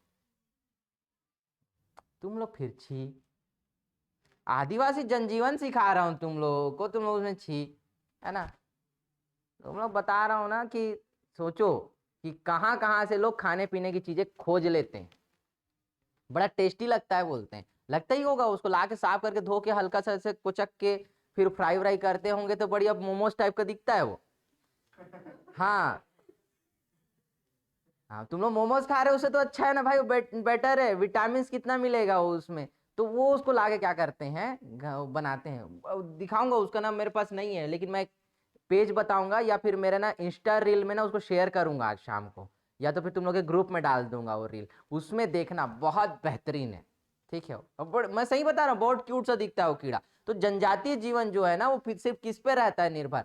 एक तो शिकार करने पे, और दूसरा क्या, वनोपज के संग्रहण पे। तो वनोपज संग्रहण इनके जीवन का मूल हिस्सा है। महुआ, इमली, आम, या उस क्षेत्र में जो भी मिलता है, उन सारे चीजों का वनोपज का संग्रहण करके अपने जीवन की याचिकाएं चलाते हैं ये लोग। ठीक है, ऐसा समझ में आया? जैसे एक परजा जनजाति का एक पूरा बेल्ट कहां पे है, नानगुर क्षेत्र में है। नानगुर कहां है मालूम है? मालूम है क्या? जगदलपुर या बस्तर जिले में आता है। ठीक है, नारंगुर वहां से 23 किलोमीटर दूर है। उस क्षेत्र में ना बांस का ना सबसे ज्यादा काम जो है ना परजा जनजाति के लोग करते हैं। बस्तर दशहरा में, सॉरी बस्तर दशहरा कह रहा हूं, सॉरी शक्तिमान, बस्तर में होने वाली रथ यात्रा जिसको गोंचा पर्व बोलते हैं, मालूम है? गोंचा पर्व में सबसे ज्यादा एक चीज बिकता है, तुपकी, है ना, ऐसा छोटा सा वो पिस्टल टाइप पिचकारी टाइप बनाते हैं, ऐसा हिट करते हैं उसमें, उसका दाना भी वो उसी मिलता है, उस पेड़ का क्या फल बोलते हैं पता नहीं, अलग से छोटा छोटा छोटा छोटा दाना रहता है, और 10-15 रुपए में वो तुपकी बिकता है। बांस का बना होता है। वो तुर्की बनाने वाले जो लोग हैं ना, वो कहाँ पे मिलते हैं? नानगुर में मिलते हैं। कहाँ मिलते हैं? नानगुर में। ये ध्यान में रखना, ठीक है। नई बातें बताता हूँ तुम लोग को मैं, ऐसा खोज खोज के। नानगुर रे, नानगुर, ठीक है, नागपुर नहीं। क्या बोला? नानगुर, ठीक है। कहाँ है? बस्तर में, जगदलपुर से 23 किलोमीटर दूर है, ठीक है। एक ब्लॉक टाइप का है। समझ में आ गया? हाँ चलो, ठीक है। तो मैं जगह बता दे रहा हूँ, तुम लोग अपना बाइक वाइक पकड़ के निकल लेना घूमने के लिए।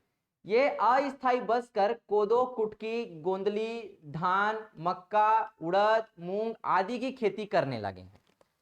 ये क्या होते हैं? ज्यादातर सामान्यतः एक स्थान पर ज्यादा निवास नहीं करते, इसलिए अस्थायी बसकर बोल रहे हैं। जहां पे उनको खेती वेती करनी, तो अस्थायी रूप से बसते हैं, और वहां पर इतने जो मोटे अनाज है, उन मोटे अनाजों को क्या करते हैं? खेती करने लगे हैं। अब इनका थोड़ा सा परिवर्तन आया है खेती में। ये पहले स्थानांतरित कृषि करते थे, जिसे देवारी कहते हैं। पहाड़ी कोरवा द्वारा की जाने वाली स्थानांतरित कृषि क्या कहलाती है? प्रश्न पूछता है ना? क्या कहलाता है? देवारी, ठीक है। अब एक चीज और ध्यान में देखना, ये देवारी शब्द पहाड़ी कोरवा के संदर्भ में, है ना, कृषि के लिए यूज हुआ है। दो वर्ड बस्तर क्षेत्र में ट्राइब्स में और यूज होते हैं, एक देवारी और इसी को बोलते हैं दियारी, ठीक है।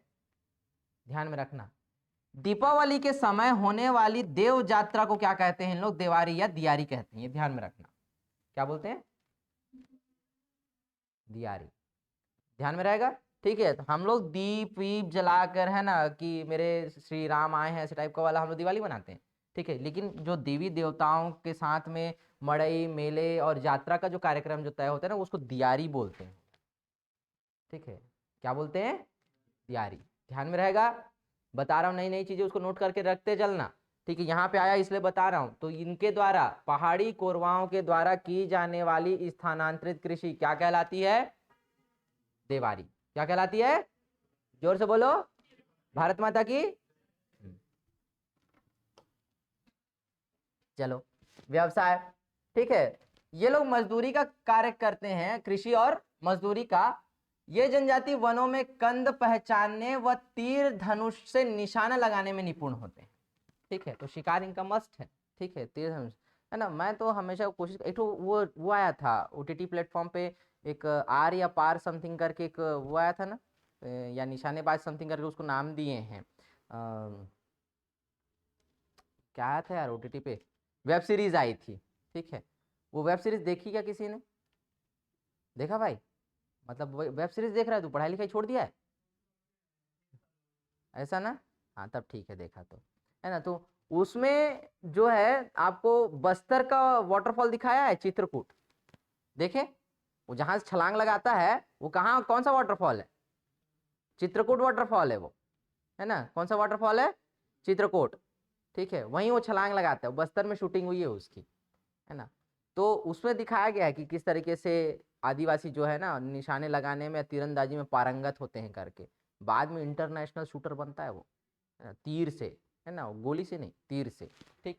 तो ये लोग कंद पहचानने और तीर धनुष से निशाना लगाने में क्या है? ये पारंगत है, निपुण है, ठीक है, सबसे ज्यादा, ठीक। तो इन लोग जो है ना, ये कंदमूल वगैरह इकट्ठा करना, वनोपज इकट्ठा करना, इसके साथ में ना ये जो बांस, या जो कहना चाहिए कि छींद की पत्तियां वगैरह जो होती है ना, उससे अलग अलग कलाकारी बनाने में भी क्या है? ये निपुण है ये लोग। अब जैसे ये क्या कर रही है? ये झाड़ू गूंथ रही है। क्या गूंथ रही है? झाड़ू गूंथ रही है। झाड़ू ही है ना? नहीं, ये कुछ दूसरा है, पट्टा जैसा है, ये कुछ दूसरा चीज है, ठीक है। लेकिन इसी तरीके से झाड़ू भी बनाते हैं, सीधा सीधा ऐसे निकलते हैं, बाद में उसको लपेटते हैं यहाँ पे, ठीक है। तो उस तरीके का ये झाड़ू ही टाइप का कुछ बना रही है यहाँ पर।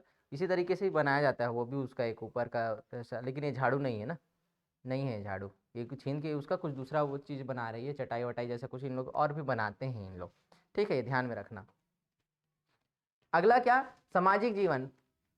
जो कोरवा परिवार है या पहाड़ी कोरवा जो जनजाति है, ये भी पितृसत्तात्मक है। कैसा है? पितृ सत्तात्मक है, यानी कि इनका जो वंश है वो पिता के नाम पर जाना जाता है, या पिता के नाम से ही चलता है। किसके नाम से चलता है?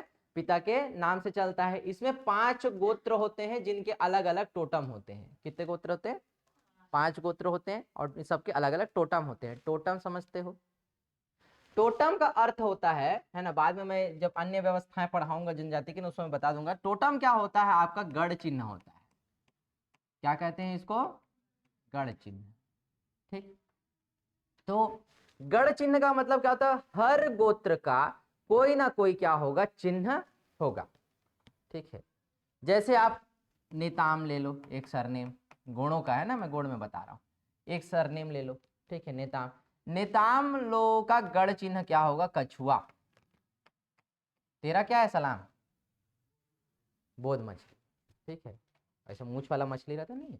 ठीक है, तो नेताम लोग का क्या? कछुआ। ठीक है, ये तो ये इसका क्या हो गया? टोटम हो गया। क्या हो गया? टोटम। ठीक है, समझ में आया?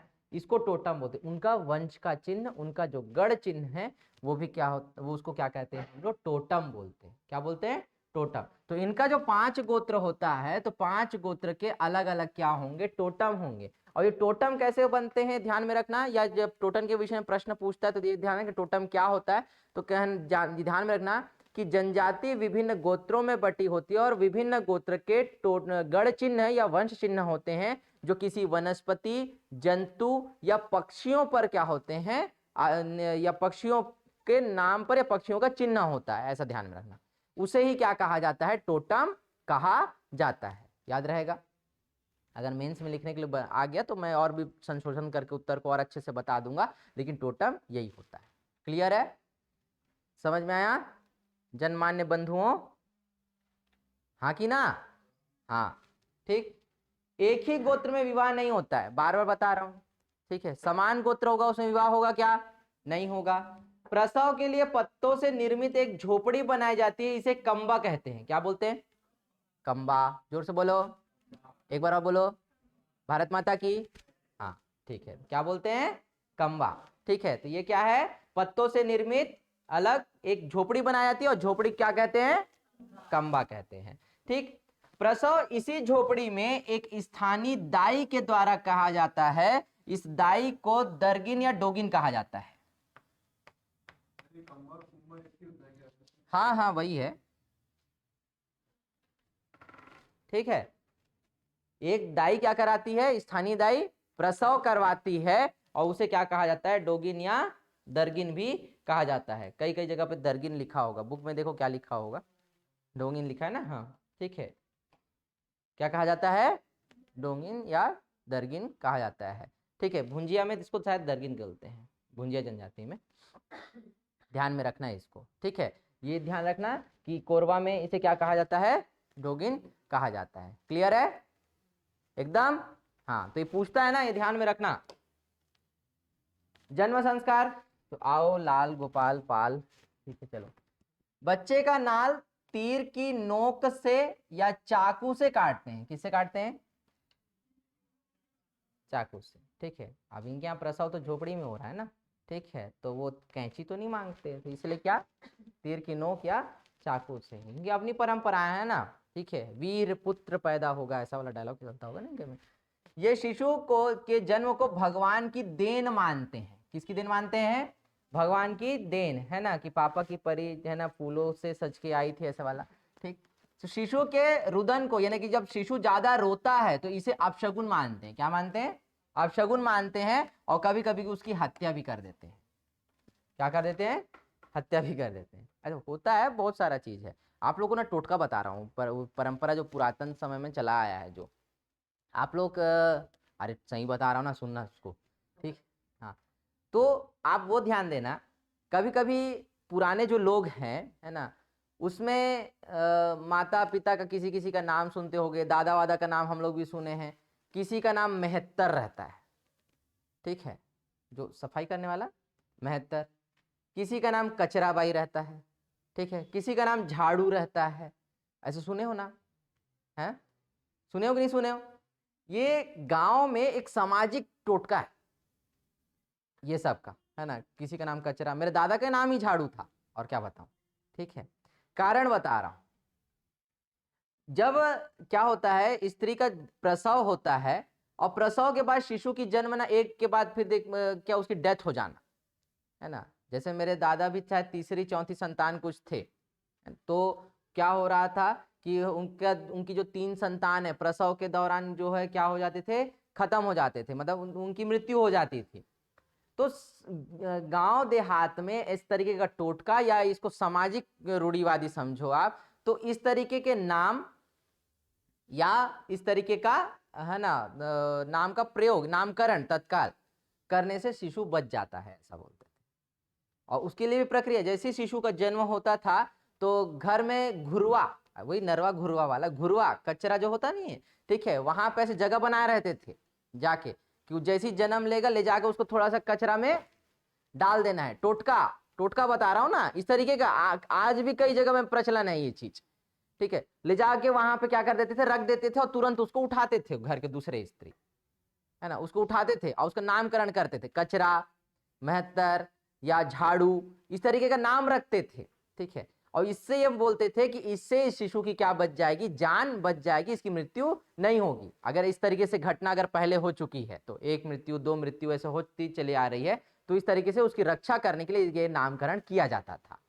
सुने हो कोई, जान रहे थे ऐसी कोई परंपरा? हाँ, कुछ लोग जान रहे, कुछ लोग नहीं जान रहे, ठीक है। तो इस तरीके का कल्चर था। तो अब ये भी क्या कहते थे, अधिक रुदन होता है आप शगुन मान देते, उसकी हत्या भी कर देते थे, ठीक है। तो ये इनकी जनजातीय रूढ़िवादिता परंपरा है। समझ में आया? क्लियर है? हाँ।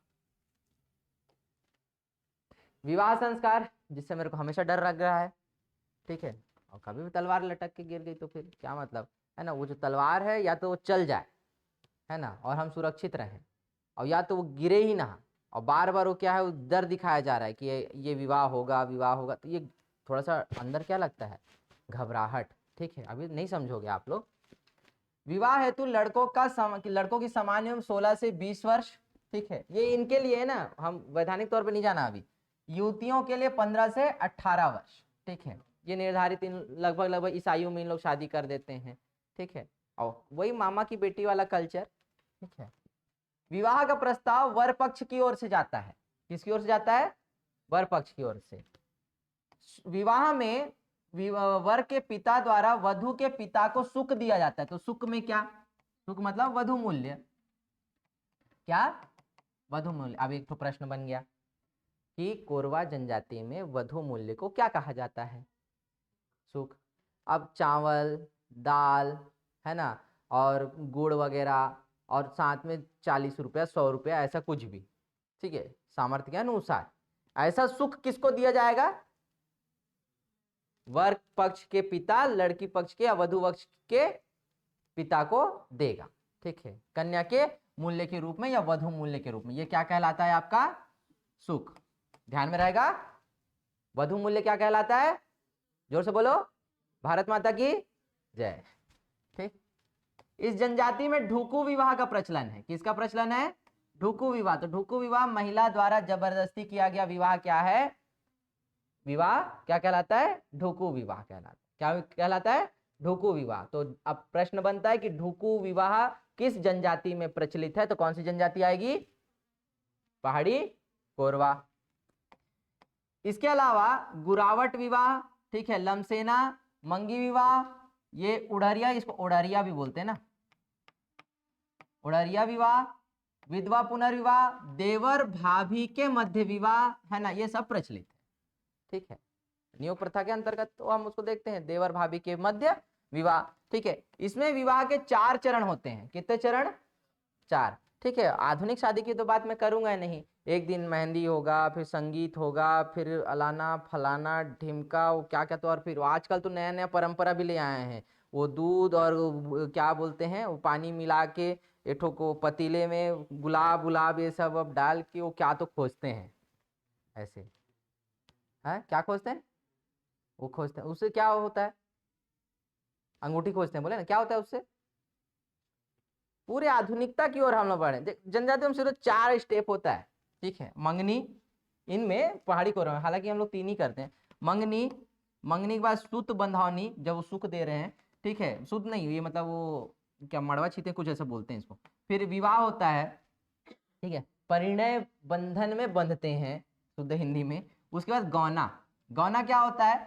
विवाह के बाद इस जो कन्या की जो विदाई है 2-3 वर्षों के बाद, अब जैसे या तो कुछ विदाई तुरंत हो गई है ना, नहीं हम तुरंत ले जाएंगे है ना, गाजे बाजे के साथ में घर का काम करवाने के लिए, ठीक है। तो उसके बाद फिर क्या कि अगले 2-3 वर्षों तक लड़की अपने घर में रहती है और उसके बाद उसको जब विदाई का जो समय आता है तो उसको विदा करते हैं, तो उसको क्या बोलते हैं? गौना। क्या बोलते हैं? गौना, ठीक है। वैसे सुने होंगे ना शब्द कि गौना लेबर गेरेन गा ओला, ऐसे करके विवाह कर लिए है ना। जैसे मान लीजिए छोटा उम्र में विवाह हो गया है या कुछ काम कर रहे हैं, उसको घर से अभी तत्काल विदा नहीं करना है लड़की को, तो विवाह हो गया, लड़की अपने घर में है, विदाई नहीं दिए हैं उसको, तो 1 साल 6 महीने 2 वर्ष 3 वर्ष इस बीच में फिर वर पक्ष जाकर उसको क्या करके लाता है? विदाई करवा के लाता है। इसी को क्या कहा जाता है? गौना कहा जाता है। क्या कहा जाता है? गौना। क्या बोलते हैं? ठीक है, ध्यान में रखना कि 2-3 वर्ष बाद गौना होता है विवाह के बाद, ठीक। कोरवा प्रायः 2 विवाह करते हैं। कितना विवाह करते हैं? 2 विवाह करते हैं, ठीक है। यहाँ हमारा एक नहीं हो रहा है वही कहा, ठीक है। तो क्या यहाँ पे प्रायः 2 विवाह करते हैं। तो 2 विवाह करने का मतलब यह है कि आपकी प्रतिष्ठा में वृद्धि। किसमें वृद्धि? प्रतिष्ठा में वृद्धि, ठीक है। तो इसका 16 से 20 साल में भाई तो जरूरी नहीं कि तुरंत तुरंत करेगा ना, खर्चा वर्चा देख के भी तो करेगा अगला विवाह, ठीक है। उसको भी तो देख, तो ये देखना भाई 2 विवाह हो रहा है उसको, वो ध्यान में रह। कितना विवाह हो रहा है? 2 विवाह रहा है, तुम्हारा एक नहीं हो पाएगा अभी, हाँ वो संभाल ले, ठीक है। लेकिन यहाँ पे सामंजस्यता देख, संतुलन, ठीक है, समझ रहा है ना, ठीक है। विवाह क्या है? एक रथ की तरह है, जिसमें क्या होता है? संतुलन बनाना जरूरी होता है। एक गाड़ी भी, एक चक्का भी खराब हुआ तो, ऐसी डायलॉग मारते हैं ना, हाँ, एक चक्का भी खराब हुआ तो गाड़ी चलेगी क्या? नहीं होगी। तो यहाँ पे देखो स्टेपनी भी साथ में है ना, ये पूरा 3 पहिया है, समझ रहे हो ना। अब इसके लिए क्या बताया है वो शास्त्रों में नहीं लिखा गया, ठीक है। ये प्रतिष्ठा में, हालांकि ये प्रतिष्ठा में वृद्धि का क्या है? प्रतीक है 2 विवाह करना, ठीक है। चलता था पहले, ठीक है, हमारे ही बाप दादाओं ने 2-2 3-3 शादी की हैं। मेरी 3-3 दादियां थी, ऐसा बोलते हैं, ठीक है। मैं 2 को जानता हूँ, तीसरा जानता ही नहीं, ठीक है। लेकिन मैं करूंगा तो मेरा कत्लेआम हो जाएगा, है ना, समझो इस बात को, ठीक। तो ऐसे मेरे नानाओं के भी ऐसे थे, ऐसा बताते हैं। मेरे मम्मी के दादा के भी ऐसे 2 पत्नियां थी, ऐसे कुछ ऐसे समथिंग समथिंग, है ना। तो ये कहानी हम सुनते हैं केवल, ठीक है। अब हमको ऐसा अवसर कहाँ मिलता है, सु अवसर है नहीं। तो ठीक है, आगे बढ़ते हैं अब, इससे पहले कि महिला समाज जो है वो नाराज हो जाए, हम लोग से क्रोधित हो जाए, ठीक है। मृत्यु संस्कार, मैं आप लोग को ना बताया था, माड़ियाओं का या गोंड जनजातियों का एक प्रमुख चीज होता है ये टोंडा, मंडा और कुंडा। क्या बताया था इसको? टोंडा, मंडा और कुंडा, ये संस्कार है। टोंडा, मंडा और कुंडा क्या है? ये संस्कार, जन्म, विवाह और मृत्यु, ठीक है। ये 3 ही संस्कार हमें पता है। तो आप अपना मृत्यु संस्कार देंगे, ये ध्यान में पूछने के लिए मैं बस वो किया हूँ। अबुझ माड़िया में पढ़ाया हूँ, बाद में जब गोण वगैरह आएगा ना तो उसमें ही पढ़ाऊंगा, ठीक है। चलो, मृतक को मुख्यतः क्या किया जाता है? दफनाया जाता है। इसमें शोक मनाने का कार्य 10 दिन तक चलता है। कितने दिन तक? 10 दिन तक, जिसे नवाधानी या क्रियाकर्म होता है। तो इस क्रियाकर्म को क्या कहा जाता है? कुमारी भात कहा जाता है। क्या कहा जाता है? कुमारी भात। अब देखो प्रश्न कैसे बनेगा। 10 दिन को मुख्यतः क्या लिख दिया जाता है? दशगात्र भी लिख दिया जाता है। क्या लिखा जाता है? दशगात्र का कार्यक्रम होता है या नवाधानी का कार्यक्रम होता है। तो नवाधानी के कार्यक्रम को पहाड़ी कोरवा में क्या कहते हैं? तो आंसर क्या आएगा? कुमारी भात। क्या बोलते हैं? कुमारी भात। अंडरस्टैंड? क्या बोलते हैं? क्या बोलते हैं? जोर से बोलो। हाँ, चलो ठीक है। इनकी सामाजिक व्यवस्था और इनकी जातीय पंचायत होती है, ध्यान में रखना। ये अपनी परंपरागत जातीय परंपरा में के अनुसार ही चलते हैं और इनकी परंपरागत जातीय व्यवस्था क्या कहलाती है? मयारी। ठीक है, इनकी जातीय पंचायत होती है। क्या होती है? जातीय पंचायत। ये परंपरा जो लिखा है ना, ये क्या होती है? पंचायत। इनकी परंपरागत पंचायत है। क्या है? परंपरागत पंचायत है। वो क्या कहलाती है? मयारी। क्या कहलाती है? फिर से बोलो, जोर से बोलो। भारत माता की, हाँ, सोना नहीं, ठीक है, हाँ। तो इनकी क्या है? परंपरागत जातीय पंचायत मिलती है, वो क्या कहलाती है? आपकी पंचायत जो है मयारी कहलाती है।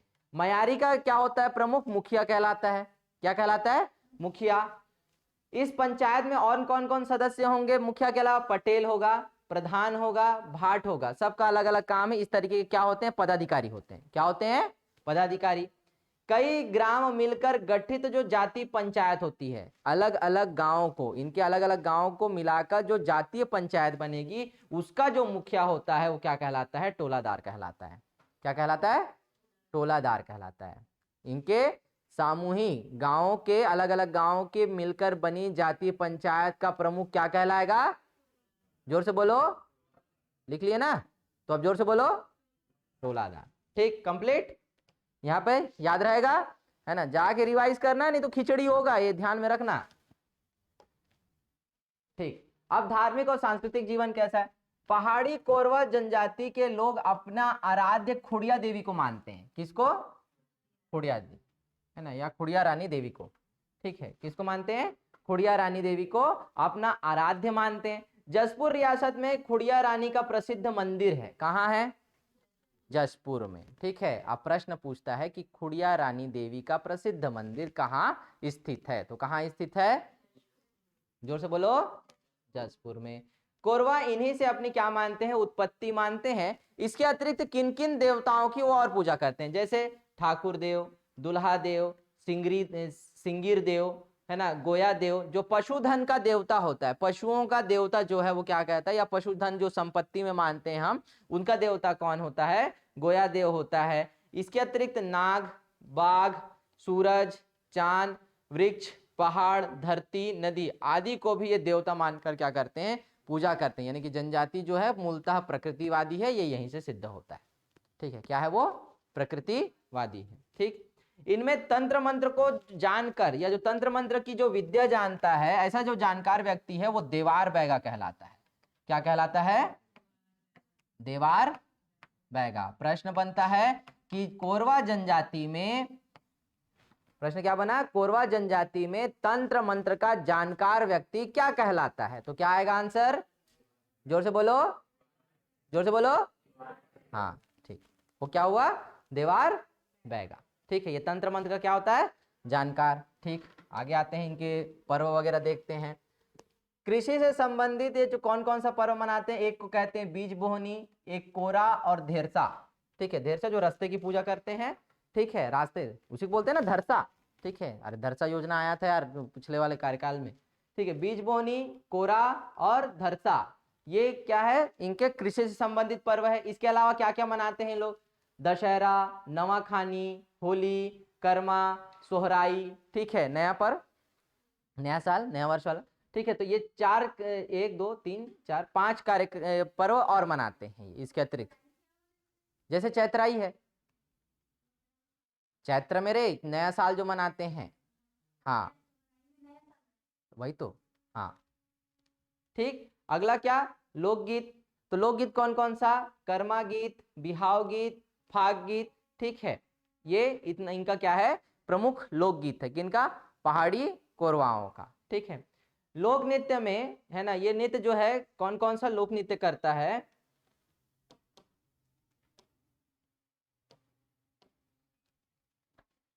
इस जनजाति के लोग कर्मा, बिहाव, परघनी, रहस, दमनच, ये ध्यान में रखना, इसको अंडरलाइन कर लेना। ठीक है, दमनच आदि नृत्य करते हैं। ठीक है, नृत्य पढ़ेंगे तो उस समय सब नृत्य के विषय में अलग अलग जानकारी और मिल जाएगी अपने को। ठीक है, तो कौन कौन से? कर्मा, बिहाव, परघनी, रहस और दमनच आदि नृत्य करते हैं। क्लियर है? समझ में आया यहाँ तक? पक्का? अच्छे से? ठीक, उसके बाद आखिरी ये यहाँ तक क्या होता है, खत्म होता है। ठीक है, ये क्या हाँ ये क्या सामूहिक लोग हैं ना भाई, समूह के साथ बताना चाहिए कि ये पहाड़ी कोरवाहल लोग हैं ऐसा करके। ठीक, बैकग्राउंड कुछ ना कुछ रहना चाहिए। आज थैंक यू नहीं है मेरे पास में, तो ये है। ठीक, तो ये पहाड़ी कोरवाओं का पूरा हमने क्या देख लिया, उनका रहन सहन, उनकी उत्पत्ति, उनका सामाजिक जीवन, उनकी पंचायत क्या कहलाती है, उनका विवाह संस्कार कौन कौन से होते हैं, कौन कौन सा विवाह होता है, कौन कौन से नृत्य करते हैं, कौन कौन से पर्व मनाते हैं। ये तमाम चीज़ें आज हम लोगों ने इसमें देख लिया। अब इसको फिर से ऐप में डाल दिया जाएगा, नोट्स इसका डाल दिया जाएगा, इसको जाके घर में एक बार और क्या करोगे, रिवाइज करोगे। ठीक है, समझ में आया? रिवाइज करना बहुत ज़रूरी है। जो अंडरलाइन किए हो, जो नोट्स लिखे हो, उसको जाके एक बार रिवाइज करना, वन लाइनर। ठीक है, तो इसको जाके क्या करना है आपको, बाकी तीनों जो और जो पिछला जो दो टॉपिक पढ़ा दिया हूँ उसको पूरा क्या करोगे, रिवाइज करोगे। क्लियर, समझ में आ गया यहाँ तक? कहीं कोई डाउट है? कोई डाउट नहीं है तो कोई भी डाउट होगा तो नेक्स्ट क्लास में उसको क्या करना, आप पूछना। ठीक है, नोट करते रहना डाउट को साइड में, और नहीं अगर क्लास में नहीं पूछ पा रहे हो तो अलग से साइड में आके मेरे को पूछ लेना। ठीक है, साइड में मतलब ऑफिस में। ठीक है, हाँ समझ में आ गया? ठीक, ड्रॉप करें यहाँ पे क्लास, चलो।